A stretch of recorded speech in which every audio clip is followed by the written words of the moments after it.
Hello, Shabbat Shalom.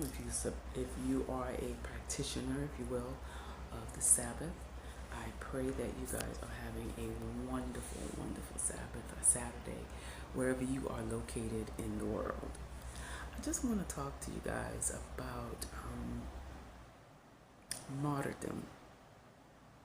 You know, a lot of people really honor and respect martyrdom and are kind of obsessed with it. And it's a great, great thing. It's a great sacrifice, if you will, when you are willing to be martyred for what you believe in. Okay? And so I think that whenever you hear the word martyrdom, someone is persecuted or whatever reason, people take notice and they watch that and they were like, okay, they really believe that so much that they were willing to die for that. Okay, and so I believe because this is the way that people believe and think about being willing to die for what you believe in, that they believe that it's like it takes away all of the logic and the wisdom in the situation, if you will. People don't tend to look at the scenario and the circumstances logically and holistically. They just look at it, oh my gosh, they died for their religion, or they died for a cause, or they died because they believed in this. And we get emotionally drawn into that belief system, if you will. And so it never crosses our minds to question what they believed in or question the circumstances surrounding their beliefs and their religion. Because a lot of times, not all the time, but a lot of times people die for really stupid reasons.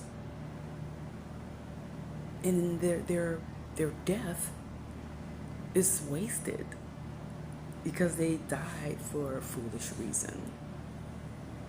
Now, I have more to talk about with this, and I know a lot of people won't agree with me, and that's okay. But just hear me out, okay? Hear me out.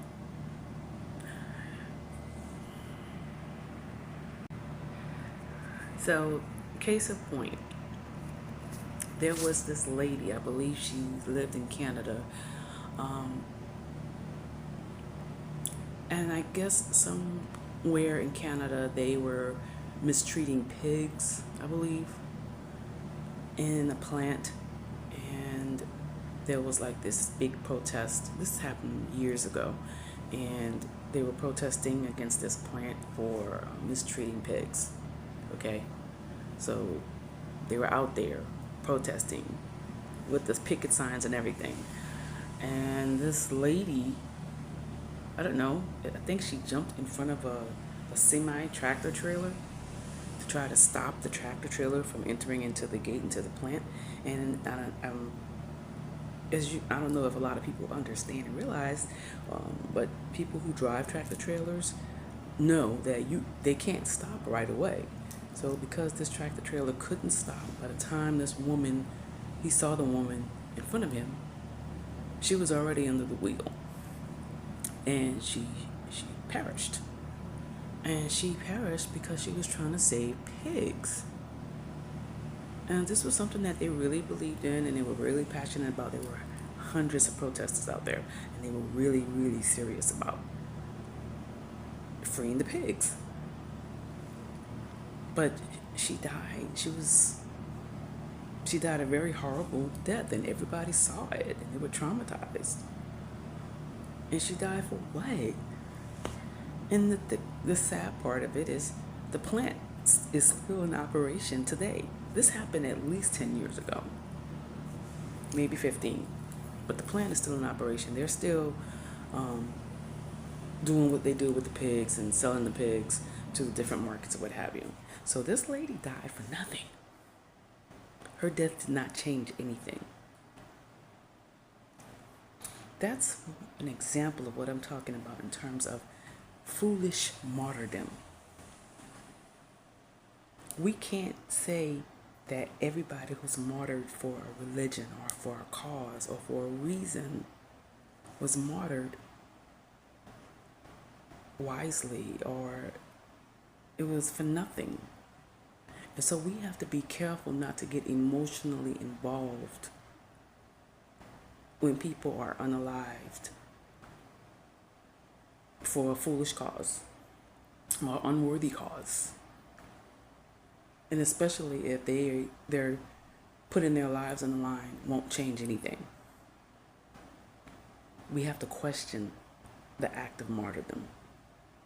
We have to question it and stuff. I say all that to say that in terms of what's going on in Nigeria and the United States government deciding that they need to intervene all of a sudden because there's a Christian genocide going on in Nigeria. Now, does genocide happen? Yes. Does martyrdom happen? Yes, it does. I stayed in Nigeria for almost 2 years. The things that's going on over there, it's true. These things are happening. But I don't believe that the media is reporting fairly or fully. There's also Muslims being martyred there. There's also, it's just anybody in Nigeria is subject to, they are putting themselves in harm's way. Is it their fault? No, it's not their fault. It's my belief that outside entities, mostly the Western government system, is causing unrest and insecurity in Nigeria because they know that Nigeria is rich. It's a rich, rich country. And it's sad because even though it's a rich country, the majority of the people are poor. And the only people that have money are the preachers and the scammers, which mostly are politicians. So, but that's by design. Okay? Now, we can't be blinded with our emotions and say, oh, because these deaths, which are horrendous, and I am so very sorry, and it breaks my heart, and I shed real boohoo tears when I hear about these things that's been happening, and it has been happening for many, many years. However, we have to look and study it, not get our emotions involved with it, but study why is it going on? Who is behind these organizations that's doing all of this terror?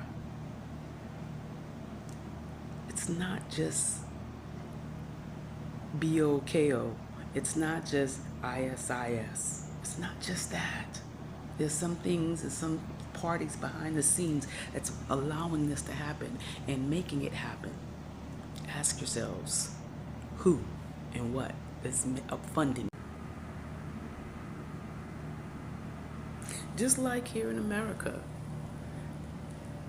in African American communities, what some people call the ghetto, urban cities, and there's so much crime and they got to send the National Guards out.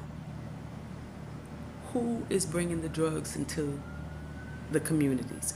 Who is bringing the AK-47s into the community? It's not us. Oh, you hear that? Who is behind the drug trade?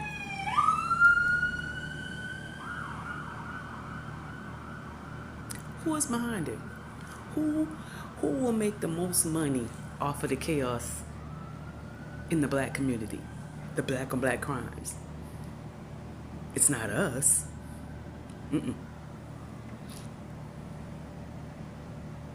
And the same thing that they're doing in the inner cities in America is what they're trying to do in Nigeria. What they've been doing, actually. They haven't been trying, they've been succeeding in doing it. And then they say, see, those black people, those thugs. Who made them thugs? The very first gangs in America was the KKK, by the way. It wasn't the Crips, it wasn't the Bloods. It was the KKK. And guess what? Those gangs, they met and gathered in churches. Do your research. Their meeting places was your nice corner church, your storefront churches. The very first gangs in America were the KKK. So you have to ask yourself, and I'm telling you, where are these people, these organizations that y'all saying that's causing so much terror in Nigeria, where are they getting these weapons? There is not one weapon-making plant in Nigeria. I looked. You talk to the people in the villages, they'll tell you there are helicopters that's dropping weapons in Nigeria. Who's doing that?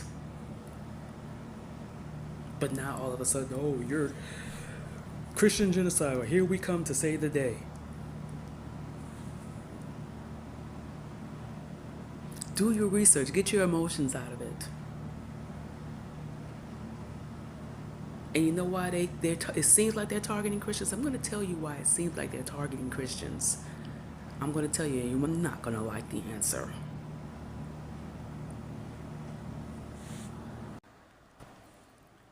It seems like they're targeting Christians because they teach the Christians in church to not fight back, to not defend yourselves. They they program the Christians. Turn the other cheek. Forgive, forgive, forgive. This battle is not yours, it's the Lord's. You know more than I could tell you. Self-determination is not an act or a practice that is preached from most Christian pulpits. And really and truly, even in Islam, in the Quran, it says you can't come up against your leader, even if your leader is wicked, which is why they can radicalize a lot of these young Muslims, because even the Muslims, those young people realize, hey, we need a way to defend ourselves. Because guess what? They are offing Muslims too. They're going into the mosque, and there's genocide happening in there too. And so they get radicalized and they defend themselves. And the people that are funding this and supporting these organizations, they are doing that because they know. They know that they'll be like, we got to defend ourselves. And that's what they're doing. They're defending themselves.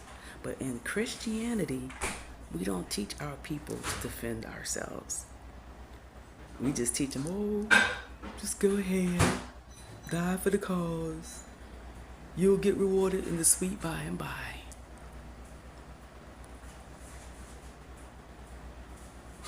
And so that's why it seems like Christians are being targeted, because they teach Christians to not say anything, to not defend themselves or anything. And isn't that crazy? Because even in the Bible, self-determination happened in the Bible. So why is it that these preachers aren't preaching about self-determination, defending yourselves? And so they know that Christians ain't going to put up a fight, especially in Nigeria. I'm just going to be real. I love you. It breaks my heart, but Nigerian Christians don't fight back and don't defend themselves. That's why it's happening like it's happening. The Christian church worldwide, actually.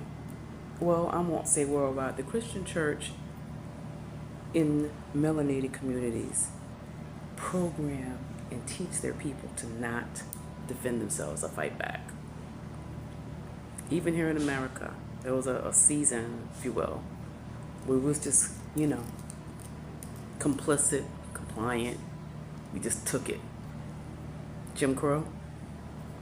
There was a reason why black religion or black Christianity, all of the major African American Methodist churches and all the Christian colleges that were built by the Rothschilds, and they did that. They put religion, they planted religion in the black community after they realized that we will no longer be slaves, because they needed a way to control the masses in the black community in America.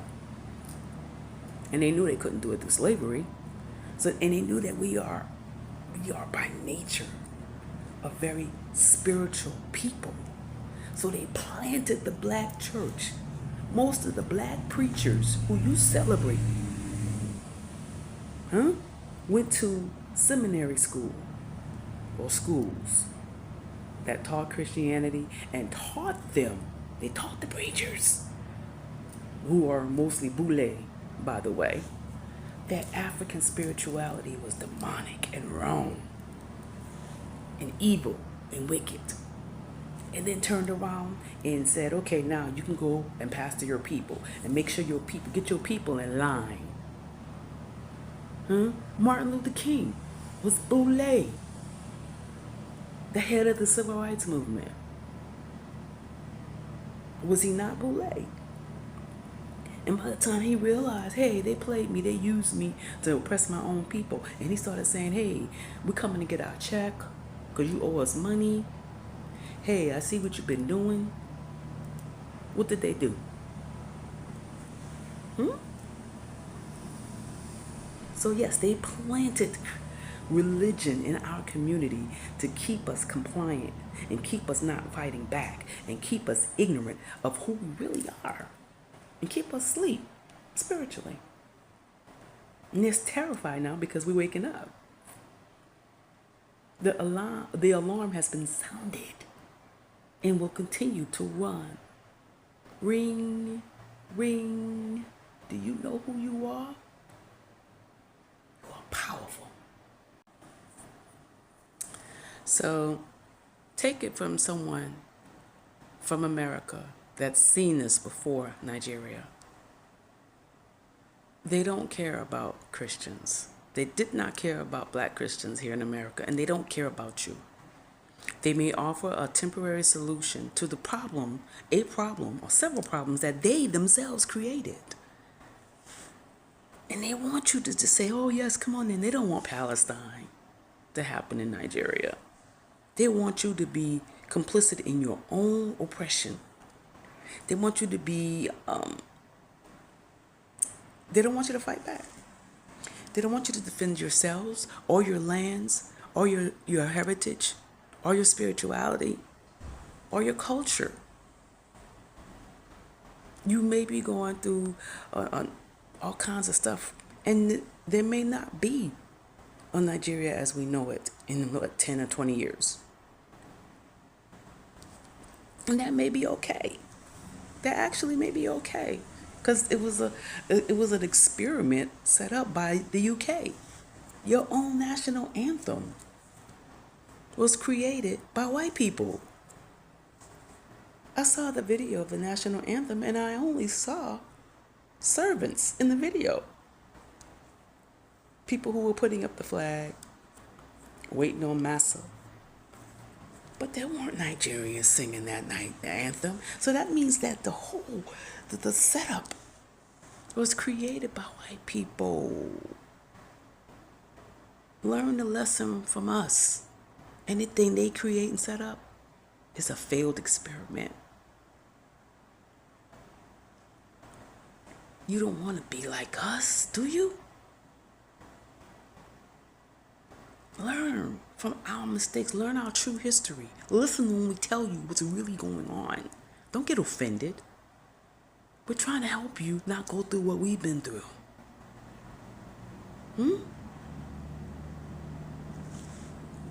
Defend yourself. Defend your land. Defend your resources. Leaders, get a backbone.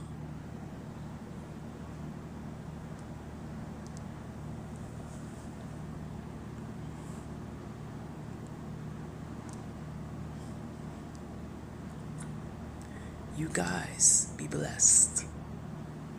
And Ashe.